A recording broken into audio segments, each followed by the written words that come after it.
everyone, and welcome to episode 4 of the Bombercast for 2022. I'm your co-host this evening, TheGrizz. I'm here with my co-host, Bonser34. Bons, it's always great to speak to you, but probably not in the circumstances that left us yesterday. No, Grizz, you're absolutely right, mate. We certainly did not turn up the way that anyone thought. I mean, Rowan did get stuck into us last week for being a little bit pessimistic. He thought that maybe we were a little cynical in some of our predictions, but unfortunately, I think Saturday showed maybe we were a little bit optimistic in our predictions for this season. Well, I did say to Rowan that I preferred the term realistic, and I feel like we were both vindicated yesterday.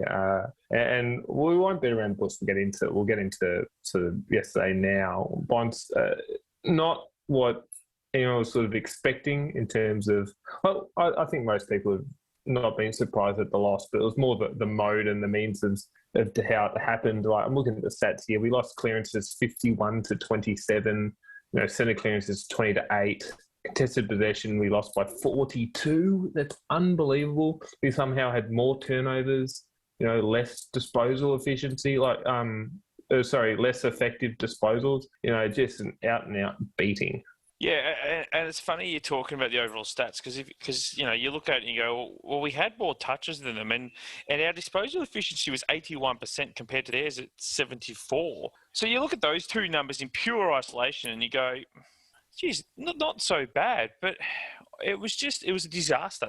There's no way to sugarcoat what happened yesterday. And I'm going to look at a positive, and it's a bit of a strange positive for mine, but Truck did not try and hide from it in the press conference for me. I'm not sure if you've seen his press conference, Grizz, but he basically said, just weren't good enough. This is not the expectation that we have as a football side. The midfield, our leaders in the midfield didn't do enough, and as a result, we got belted. So I look at that and go, well, that's a coach that's not under any disillusion. He knows exactly what went wrong. He's stated that it's something they're going to have to improve. Now, whether or not they do is obviously the $1 million question. But I don't think he minced his words. There were no weasel words. There was no soft talk.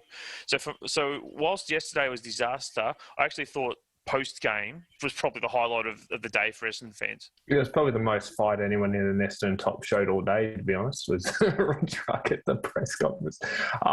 It was...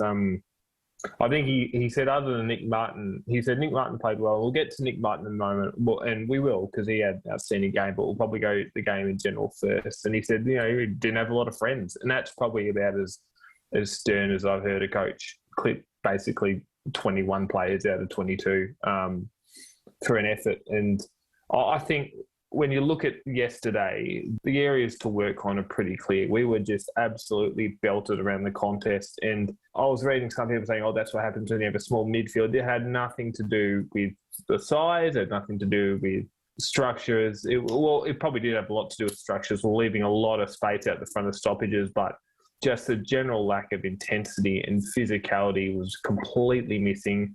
You touched on the disposals. I think Merritt had 30 odd touches. I think over 70% of them, 39. I think 70% of them came in the back half of the ground, which just tells you, the disposal count, it really means bugger all. I think we had 2 of the 3 biggest disposal wins on the ground. A lot of it was sort of cheap sidewards handballs and kicks, but we were just absolutely belted in the contest. Our defenders were given very little chance 1v1, and on the flip side, our forwards were basically starved for the majority of the day, and there's some sort of really workmanlike goals. But I can imagine the emphasis this week going into the Brisbane game will be all about physicality and effort and intensity around the ground, which was just missing from the first quarter, to be honest. Yeah, look, I think you're right about the physicality side of things. And yeah, I'm similar to you. I don't think that size matters as much as some people have you believe. I think we've still got, Jai Caldwell's still a very solid bloke in there. I mean, Langford obviously went down, so that didn't help with that little point of difference. But, so we do still have some decent size in there. The thing that frustrated me yesterday the most for the first quarter and a half, and you mentioned structures, and it was the easiest thing in the world because everybody could see it except for the bloke starting in the midfield. every time there was a ball up, our midfielders ran forward of the contest. But what's the point in front running if you don't have your hands on the ball? What's the point in front running when you're 6 goals down? And that was the problem. They didn't beat us up and barrel through us. The reality was there was nobody standing defensive side of the contest. I think Heath said on the board at one stage there that, they had Parrish playing the sweeper role, and Parrish kept getting sucked in. And he's right, Parrish did get sucked in a couple of times, but it wasn't isolated to just Parrish. There was multiple times where the ball would sort of go to an Essendon player and the other two midfielders would take off. They'd say, all right, see you later, we've got the ball. And there'd be a fumble or there'd be a blocked hand pass or something, and the ball would be turned over. And Geelong, they didn't have men forward of the ball, but they had men outside the contest. So they were able to handball it laterally and then able to stream forward. So it looks like they were front running, but they weren't. They were hedging their bets. And unfortunately for us, it paid off. So, yeah, I look at that structure in the midfield yesterday and go, what were they thinking? Because, yeah, everybody else could see it. And the thing is, momentum is a huge thing in football. And early in that game, there was probably 3 or 4 instances where our blokes had the ball, but they fumbled or they didn't quite get it clear.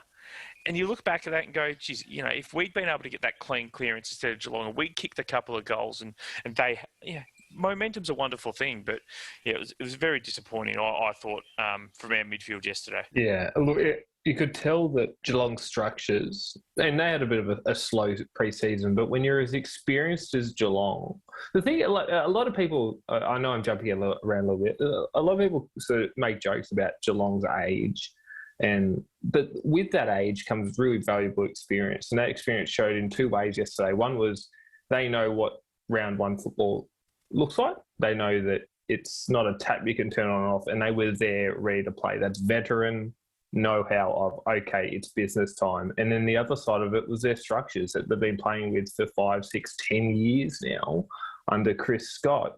Their structures just stood up and they played to them. And in the midfield, you made the example of a really good one where we just had guys streaming forward and our sweeper was getting sucked in. You notice that the Geelong midfielders would all attack the footy in clumps, and then once they won the football, they were spread. Our guys were spreading as soon as one of our guys got close to the footy. They were just sort of gambling. It was roulette, basically. If we won it, we're out the front. If we lost it, well. And, it snowballed the attention to detail. That Jeremy Cameron goal in the first quarter, where he just strolled through a stoppage, and Jane Laverde and James Field were just staring at each other. Both of them ball watching. One of them needed to be in the goal square as the sweeper. One of them needed to be standing Cameron. Both of them did neither. And it looked amateur hour. I look at the team, and I think you could probably say Shield had a good game. I thought he was easily the most sort of effective of our midfielders in the moment where the game was there to be won. You could argue, Merritt had a better second half, but the game was done by second half. So I'm not sort of counting too much in that. I thought Jake Kelly did reasonably well in his first game for the club. I thought he won a lot of his one-on-one battles. I thought, obviously, Nick Martin was outstanding, and Archie Perkins had a really good first 3 quarters before he sort of tied out of it, I think. And other than that, there really wasn't a lot of strong performers across the park. The other one I'm going to throw in there is the bloke that came on as the sub, and that's Cutler. Oh, good point. I thought Cutler was really good when he came on. He showed attack. I mean, there's been a lot of jokes, and to be honest, I'm probably over the jokes about him being a little bit soft and scared of the contest on the board. I mean, he was a bit adverse to contact, I think you could say, maybe early last year, but he's really shown since then that that's probably a joke that's run its race. I think now that he's prepared to go when it's his term, and he's prepared to put his head over the ball. And the other thing is, for metres gained, so we talk about, Merritt had 39 touches, and Merritt had 435 metres gained. Tom Cutler had 24 touches, so, that's almost a third less. It's not quite a third less, but still relatively close, and had 538 metres gained. So, he had over 100 metres more gain than Zach Merritt. And the other one that sort of disappointed me yesterday in the midfield when the going got tough really early, that was Darcy Parish. I was pretty disappointed. I mean, he ended up with 34 touches, and I'll be honest, I have no idea how he got to 34 touches. I think he had 15 touches in the last quarter, so he really did take a page out of old Junk Time Jack and padded his stats late. But He's okay. Last year was an outstanding year, and it's the same as Zach Merritt. I look at those two boys and go, they're going to be the leaders of our midfield. And you're right, Dylan Shield had a crack yesterday, and I don't think Dylan Shield's role is ever going to be the bloke standing defensive side, because we need his burst from the contest. Darcy and Zach don't have that same sort of bursts. So when I look at yesterday and go, okay, so our midfield didn't have that anyone defensive side. I'm looking at those two going, one of you two should have done that. You're the experienced players. There's no real excuses anymore. So they both ended up leading to touches. And I think Zach's game is probably a little bit better than maybe some are giving him credit for. I agree that he did stat pad a little bit, but I mean, it's hard for him when he's got nothing to kick to, and he didn't have a lot to kick to yesterday at the spread of the contest. But I still was disappointed that those two in particular didn't look at how Geelong were dominating and didn't actually seemingly do anything to stem that tide. Andy McGrath's also the other guy that normally would play that sweeper role really well. And I don't know.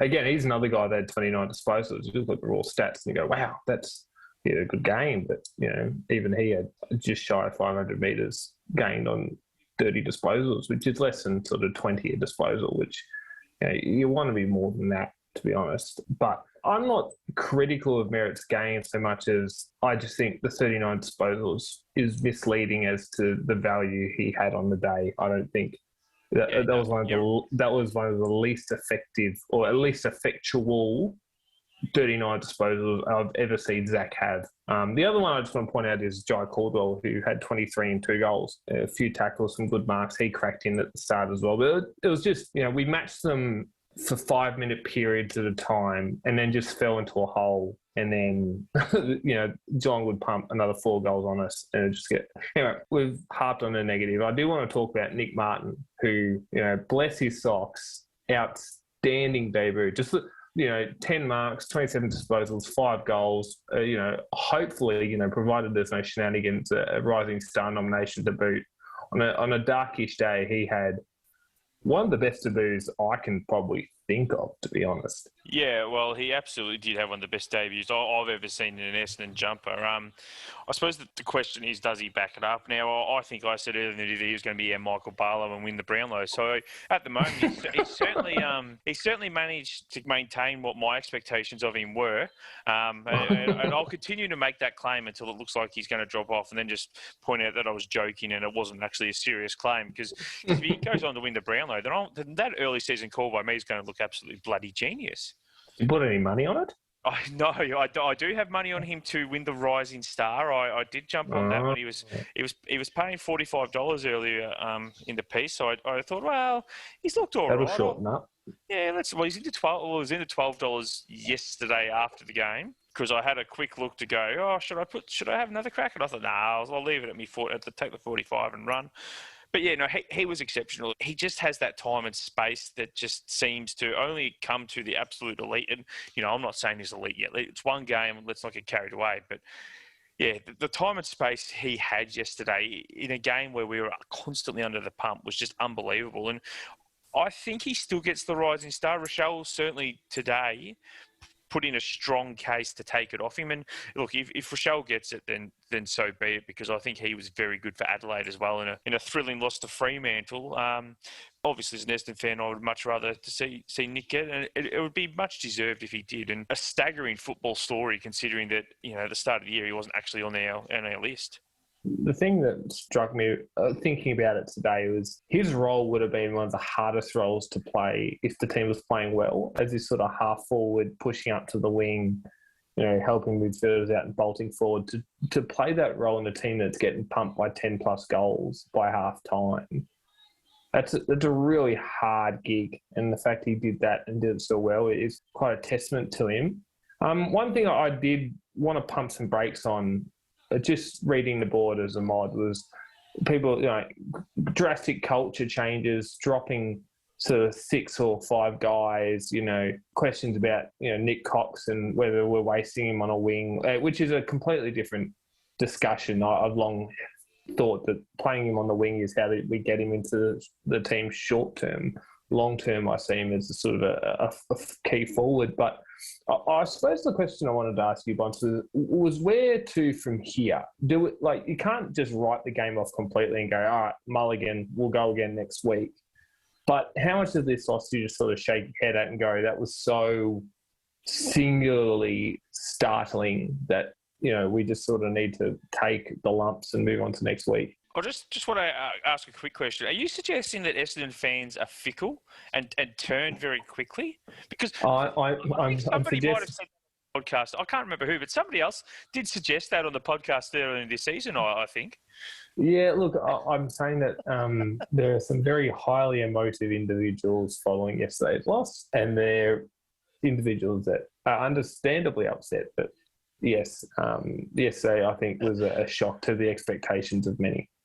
Yeah, look, in a serious answer to your question, I don't think you throw the baby out of the bathwater yesterday. Yesterday was terrible. As I said earlier, there's no way to sugarcoat it. It was pretty poor. But the reality is it was only round one. There's still 21 games to go. Whether or not it's a sign of things to come, I have no idea. I mean, for all we know, Geelong are going to go on and dominate the season and be up there in the top of the ladder again. And I think after what I saw yesterday, I think as poor as we were, I think Geelong were just exceptionally good at times. So it's not a panic stations yet. I don't think we completely have to make wholesale 6-7 changes. And I think somebody else said on the board earlier, the reality is we don't have the cattle necessarily ready in the VFL to do that. But at the same time, you certainly can't excuse yesterday and just go, okay, round one, move on.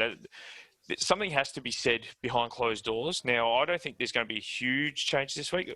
I'm still confused as to where Will Snelling is. Is he injured? I think he was. I think he picked up a knock against St Kilda. I don't think it was a big one. I think you've caught me on the hop there. I know Jones is to be determined, which is always a worry when you're talking about ankles and we're a week and a half since the injury and they still haven't been able to fully diagnose it. But I'm not sure with Snelling. I think Stringer comes in next week, which is good. We need the personnel up forward. But I think I said to someone after the game yesterday, you could have had Lloyd, Coleman, Lucas, Hurd and Leon Baker up forward yesterday, but it wasn't going to make a difference. Our issues were all up the field, particularly in the midfield. And one thing I would say from yesterday is, if you had a get out of jail free card or you had a mulligan, just about everyone on the best 22 yesterday burnt that mulligan. There's no second chances. If you dish out something like that again, there has to be changes because that's. But I was expecting us to make finals. You and I have said this on multiple occasions. Finals isn't necessarily expectations, but that cannot be the expectation either. No, you can't turn up and get belted by 10 goals every week. So I don't think there's going to be wholesale changes. Look, I've been a big fan of Braden Ham in the past and a strong defender of him, but I just don't see how, based on the preseason, the last couple of games late last year and yesterday, so it's not just based on yesterday, it's a little bit of exposed form.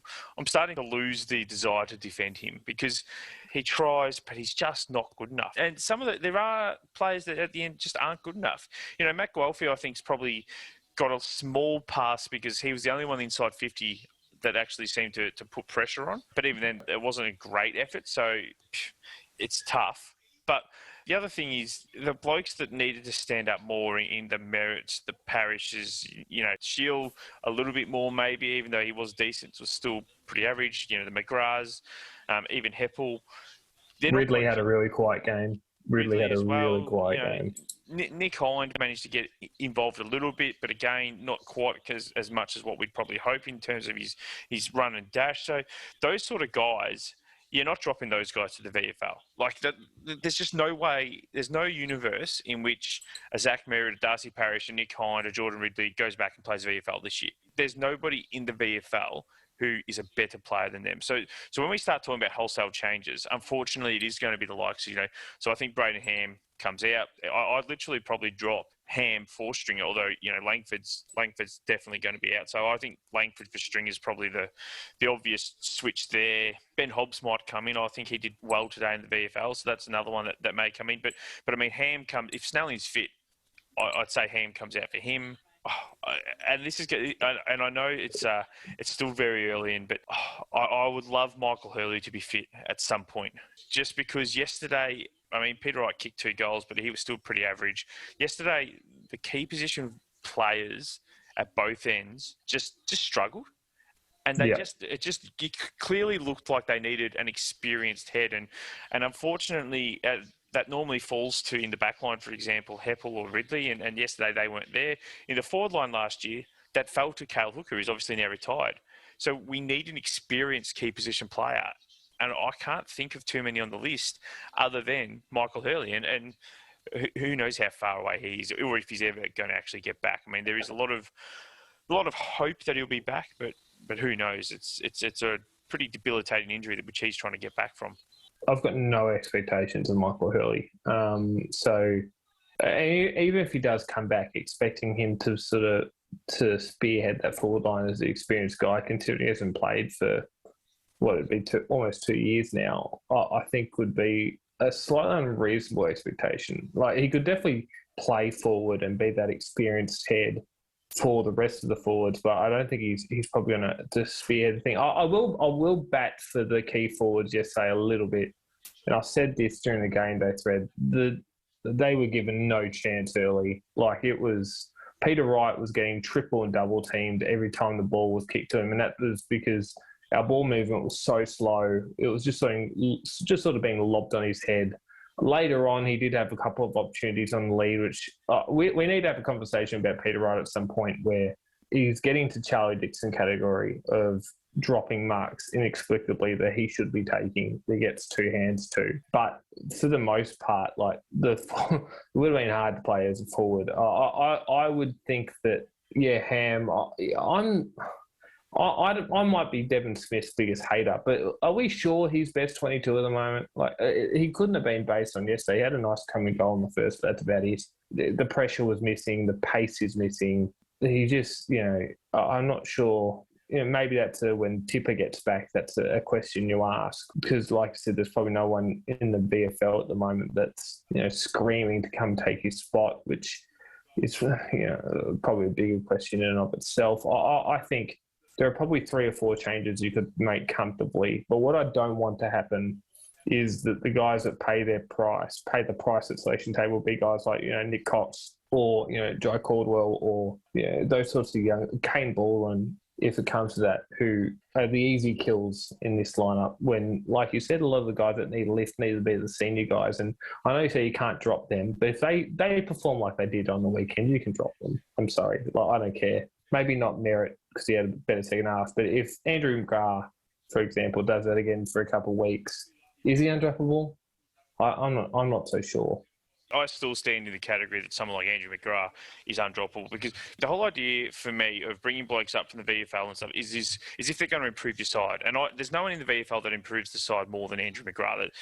If he's not working in the midfield, you move him to the back line. You don't drop someone. I always think at a football club, and there'll probably be a lot of people that will disagree with me, but I think there's always that core 10 that you don't drop.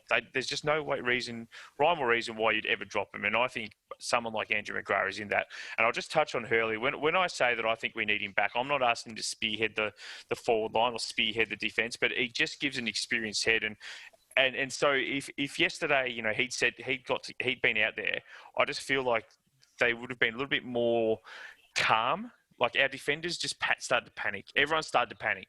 And so that's where I think someone like Michael Hurley fits in. But just going back to Dev Smith, it's tough because I didn't think he was terrible yesterday, because I actually thought his pressure was all right, but it's still not good enough. You're right. There is definitely going to be issues with him later in this year if he doesn't step up. But now, he may still be best 20. I'd keep him in front of Ham. If you're going to start dropping blokes, and the thing is, as I said, I'm not advocating wholesale changes. So at the moment, I'm probably looking at it going, Langford's out, Ham's out, and you bring in, Stringer and Snelling. Baldwin's the other one. He was okay at times yesterday, but I still think Aaron Francis or even Nick Bryan are better options at this stage. Because, the bloke, I don't think he's actually managed to play a full, proper VFL game at all since he's been at the Essendon Football Club. He's had bits and pieces here and there. So, Baldwin's a tough one because there is something there that I really do like. But at this stage, is that enough? I don't know. It's hard. He needs a month, 2 months in the VFL just being the man out of full forward, and he needs just reps under his belt. which, and when I say reps, I mean just minutes in a game playing as your primary key forward in a team that can actually get in the ball on a consistent basis, which is in the VFL. A VFL team will be decent this year by the looks of it. And so I'm thinking, and his set, by the by, his set shot goal kicking, okay. There's the Josh Kennedy stutter steps there that make me a bit nervous. He actually just didn't seem to have a routine, which is something I'm sure the coach is on too. So I won't harp on that. I wouldn't be surprised, to your point, if the changes are limited to Stringer and Snelling if he's fit. Langford goes out and they find someone to bring in the Snelling, which would probably be Ham. I wouldn't be surprised if it's a largely unchanged team and Truck just challenges them to sort of step up and do a bit better, try a bit harder, be a bit more physical. Because if we do that to Brisbane, if we give Brisbane the front of the stoppage, if we give guys like, Dane Zorko, Lockie Neal, Hugh McCluggage, the ability to walk out the front of stoppages, it's going to be triple figures. It's going to be brutal. And so I'm hoping that we'll pick it up next week. Yeah, well, you're right, and obviously if the Brisbane midfield get on top early, then Joe Danaher will be absolutely licking his lips. But I will just say the other one they're going to have to try and find room for is obviously Cutler, because he was the emergency medical sub. So they're going to have to drop somebody else probably to find him, and that's probably where Nick Cox does get dropped, I think, because now Schnitzengruben, I hope I've pronounced that right, but he'll be listening keenly, and I'm still refusing to concede that Nick Cox has regressed because I still think that's an absurd opinion. But he definitely does look like he needs to spend time in the VFL, probably the same way that Baldwin does, in that he just needs time to go to a level that he can dominate and feel comfortable at, and then translate that to the AFL. So if I was that, I would probably be looking at someone like that, or even make Dev Smith a medical emergency. You could do worse than having a bloke experienced like Dev Smith coming on halfway through the third quarter with fresh legs. I think if he had fresh legs, I think he's a completely different player. But I wanted to ask you this question. I'm not sure how much time we have left, but I wanted to ask you this question about Nick Cox, and it's a topical one. I don't want to ask whether he's regressed, because he's a second-year player in a team that's got belted by 11 goals. So, I think regression is a bit of a big step to be taking there. But do you think they're using him right? Like, do you think playing him on I said this earlier, that I think they're playing him on a wing to try and get him in the team, to give him some exposure to senior football, considering last year there was no VFL basically for the majority of the year. But is that hindering his development as what we all believe probably long-term is going to be a key position player?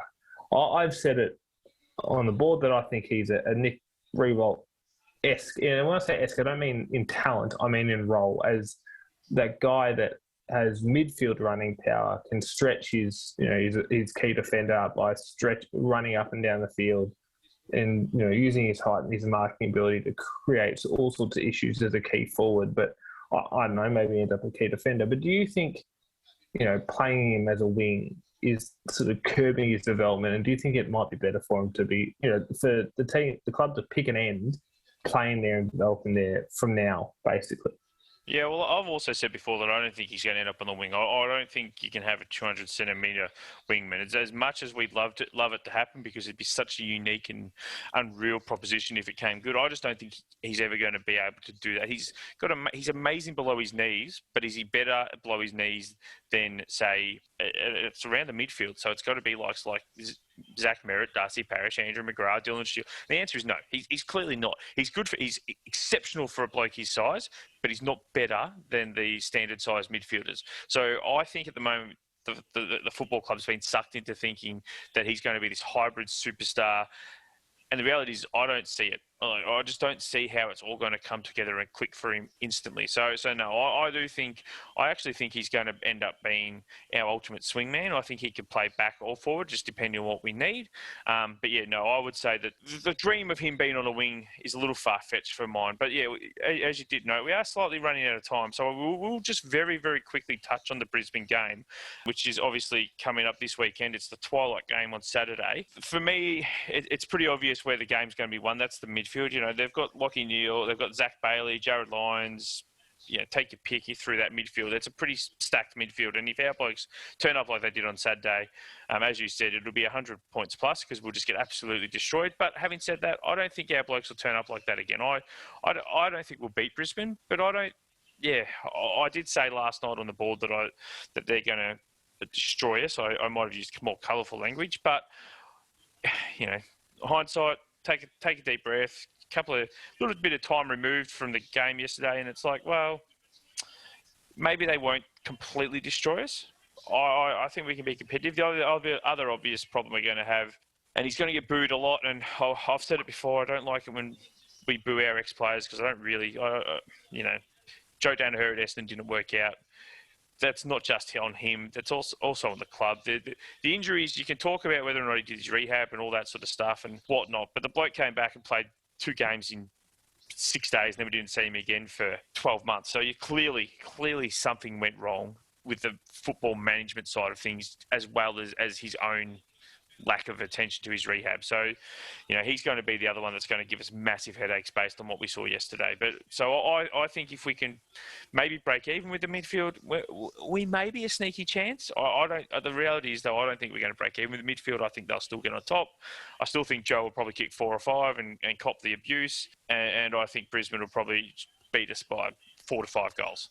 Yeah, it is Melbourne, so we do have that inherent advantage, but it's not the same as the MCG. Brisbane actually played pretty well. They had, considering how fast the deck is, and that sort of plays into their hands. I think, the direction of the game will be one in the midfield where we just need to be more physical at stoppage. We need to be more disciplined in our structure, and particularly our stoppage structure. And I think if that means that guys like Shield, Merritt and Parrish need to have sort of their midfield minutes together limited, so you can get some more defensive midfielders in there with them at different times in order to be that sweeper and to hold the integrity up, then I'm happy to look at it. I don't mind Stewart as a matchup for Danaher. I'm not saying Stewart's going to blanket Danaher, but Stewart's very similar size, very strong. The problem with Joe Danaher is if you give him, any sort of free run to the football, he's going to outmark just about anyone you can put on him anyway. So it's really going to be on the rest of the defence being disciplined, structure up, not give him those free runs of the football. Make sure you're blocking his path legally. Make sure that Brisbane players aren't blocking Stewart from getting to him and blocking his run, like all that sort of stuff. But I just wanted to see a more intense effort, to be honest. And I think if we do that, then we'll probably get within 5 or 6 goals. I don't think we'll beat them, like you said.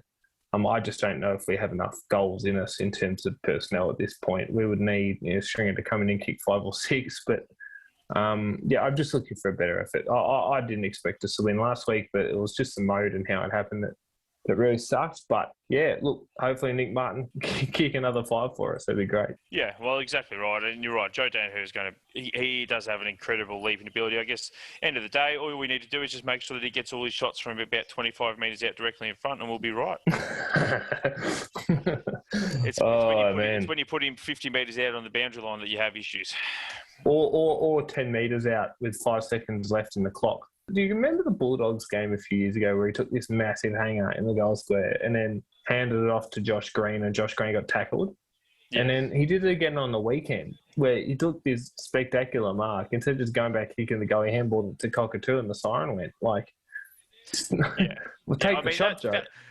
That was pretty stiff though, because Cockatoo did kick the goal, so that was just he just had, I suppose, a lack of awareness that the clock's going to run out. But it's pretty hard for a player to know the clock's going to run. But you're right, he should have just gone back and kicked it. But I think that will do us, Grizz. So for everyone that's listened, as always, please like, review, and subscribe so we know that you're actually listening to us. But it's been a good night, Grizz. It's been a good chat, and hopefully next week we can have a bit more of a positive slant on things. Yeah, it's always good to catch up. Thanks for having me.